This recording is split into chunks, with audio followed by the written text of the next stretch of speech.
Eto na nga yung encounter namin dun sa jeans kung saan kami nagpagawa ng salamin ni Cristel. So pagdating namin, typical na napakadaming tao and ang haba ng queue. Dahil sa budget-friendly at napakagandang quality, expected na napakarami talaga nilang customers. So fast forward after namin makapili ng kanya-kanyang frames, binigyan na kami ng number para susukatin yung grado ng mata namin. Then after almost an hour of waiting, ayun na nga, tinawag na nga ako para sukatin yung grado ko. So pag upo ko pa lang, tinanong niya na ako kung gusto ko daw bang pataasan yung grado o papababaan ko yung grado. Parang sa isip ko, uy, wait lang, hindi mo pa ako nasusukatan. So, syempre, hindi ako nakasagot kaagad kasi syempre parang na-puzzle ako. Bakit magde-decide agad ako kung tataasan or bababaan? So, kinuha niya yung dating glasses ko kasi chinek niya kung ano yung grado nun. Tapos, tinanong niya ako, may problem ka ba dito sa eyeglasses mo ngayon? So, sinabi ko sa kanya na madaling mapagod yung mata ko. Tapos, sabi niya sa akin, kung tataasan natin yung grado mo ngayon, maging sobrang sharp yung image na nakikita mo. At mas mabilis mapapagod yung mata mo dahil doon. Yun yung sabi niya. So, tinanong ko siya, kung bababaan ba yung grado, ano yung magiging effect? Ang sabi naman niya, pag binabaan daw yung grado, baka hindi naman daw ako makakita ng malinaw. So, in short, hindi ko na dapat palitan yung grado ko. So, sige, pumayag na lang ako na sige, parehas na lang. So, napunta na kami dun sa frame at saka sa lens. So, yung frame kasi na napili ko is wala ng stock. So, tinanong niya ako kung okay lang ba na yung display na lang yung gagamitin namin. Syempre naman mga B, ibang-iba na yung nagsukat nun. Syempre, gagastos ka na rin lang. Gusto mo na yung bago. So, sabi niya sa akin, maghihintay daw ako ng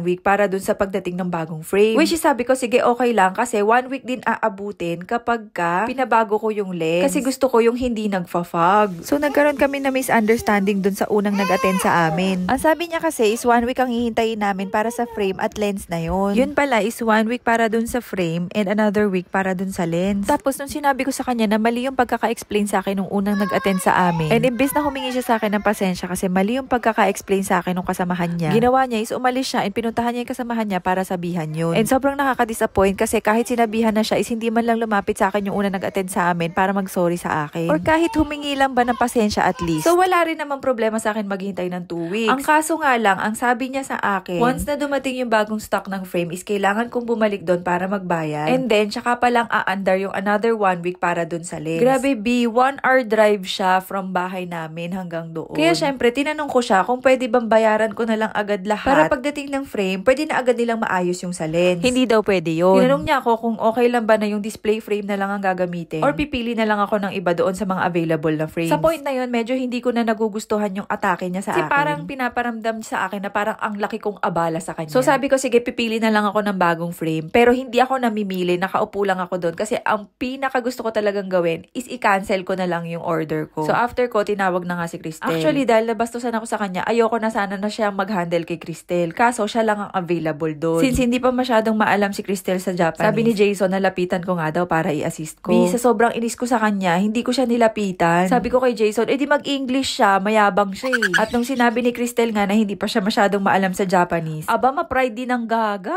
Nag-Google Translate sa cellphone niya. So, syempre, kay Cristel naman ako naawa, kaya lumapit na ako. At alam niyo ba kung ano sabi niya sa akin? Daijoubu yo. Kikai wa eigo de dekiru kara. Ay, talagang iniwanan ko siya. Lumayo ako, pero nandun ako sa paligid. Maya-maya nakikita ko, lumalapit na siya kay Jason, nagtatanong na siya.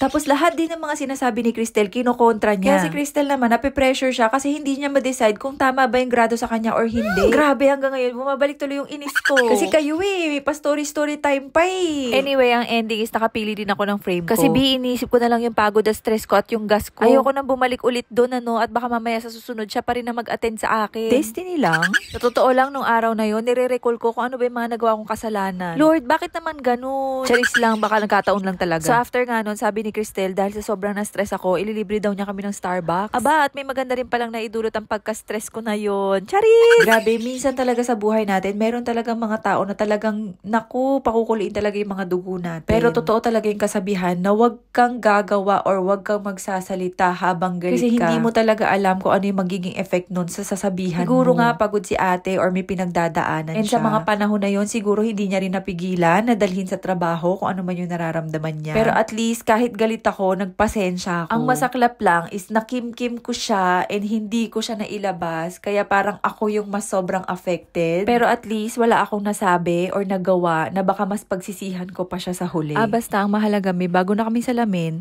at hindi namin siya bati.